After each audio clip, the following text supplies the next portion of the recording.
Let me tell you what's coming up in this year's English Literature exam. Now for the old text, that's Shakespeare and Dickens and Jekyll and Hyde, I can tell you that the extract you're going to face is almost certain to be one of the 10 key scenes of the text.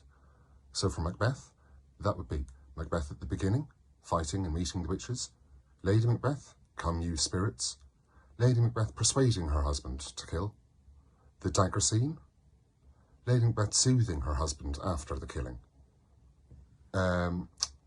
Macbeth planning to kill Banquo with the murderers, Banquo's ghost scene, Macbeth meeting the witches the second time, Malcolm and Macduff, Lady Macbeth at the end, washing her hands.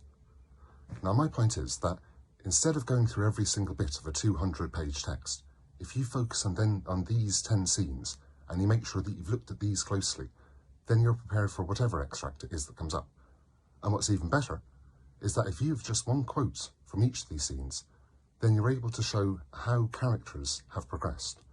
So for example, if they give you an extract from the end, when Macbeth is acting solo, he doesn't need his wife anymore, then if we have just one quote from the beginning, where Lady Macbeth is spikily challenging her husband, what beast was it then that made you break this enterprise to me?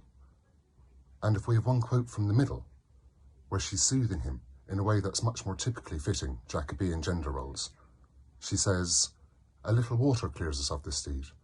How easy it is then." Now my point is, if you pull those quotations to pieces looking at all the layers, you can get a very high grade.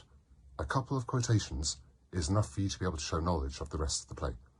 So, focus on the 10 key scenes and make sure that you've got at least one quotation for each character from the key scenes.